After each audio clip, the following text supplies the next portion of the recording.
খবর 24 সাথে আপনাকে স্বাগত। নতুন নতুন খবর জানার জন্য আমাদের চ্যানেলে চোখ রাখুন। হ্যাঁ, আসন সমঝোতা নিয়ে টানাপোড়েন চলছিলই। এরই মধ্যে বুধবার তৃণমূল সুপ্রিমো মমতা বন্দ্যোপাধ্যায় স্পষ্টত জানিয়ে দিয়েছেন, বাংলায় কংগ্রেসের সঙ্গে কোনো আসন সমঝোতা হচ্ছে না। এর জন্য প্রদেশ কংগ্রেস সভাপতি তথা লোকসভার কংগ্রেসের দলনেতা অধীর রঞ্জন চৌধুরীকে কাঠগড়ায় তুলেছে ঘাসফুল শিবির।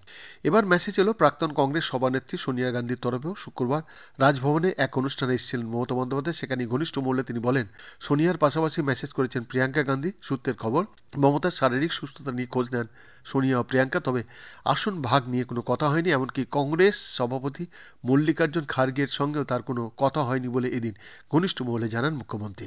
বিরোধী ইন্ডিয়া জোট থেকে বেরিয়ে যাচ্ছেন জেডিইউ প্রধান নীতিশ কুমার। জল্পনা তিনি হাত ধরতে চলেছেন পদ্ম শিবিরে, তা নিয়ে তোলপাড় চলছেই রাজ্য রাজনীতিতে। সেখানে তৃণমূলের একলা চলনীতিতে যে কংগ্রেসকেও রীতিমতো চাপে রেখেছে তা ক্রমেই স্পষ্ট হচ্ছিল। এর মধ্যেই কোচবিহারে রাহুল গান্ধীর ভারত জোড়ো ন্যায়যাত্রার মধ্যে আবার বিক্ষোভও করে ফেলেছে তৃণমূল। বাংলায় যাত্রার সময় শিলিগুড়িতে রাহুল গান্ধীর সভার অনুমতি দেয়নি রাজ্য প্রশাসন। এমতো অবস্থায় বাংলায় ইন্ডিয়া জোটের আদৌ আর কোনো ভবিষ্যৎ আছে কিনা সেই প্রশ্ন উঠে গিয়েছিল। এরই মধ্যে সোনিয়া মেসেজে জট কাটলো কিনা সেদিকে নজর ছিল রাজনৈতিক মহলে। শুক্রবার রাজভবনে এক অনুষ্ঠানে যোগ দিতে এসেছিলেন মুখ্যমন্ত্রী। সেখানে ঘনিষ্ঠ মহলে সোনিয়া ও প্রিয়াঙ্কার মেসেজের কথা জানান তিনি। দিন দুয়েক আগে বর্ধমান থেকে ফেরার পথে গাড়ি দুর্ঘটনায় মাথায় চোট পেয়েছিলেন মমতা। সূত্রের খবর, তার শারীরিক অবস্থার কথা জানতে চেয়েই মেসেজ করেন সোনিয়া প্রিয়াঙ্কা।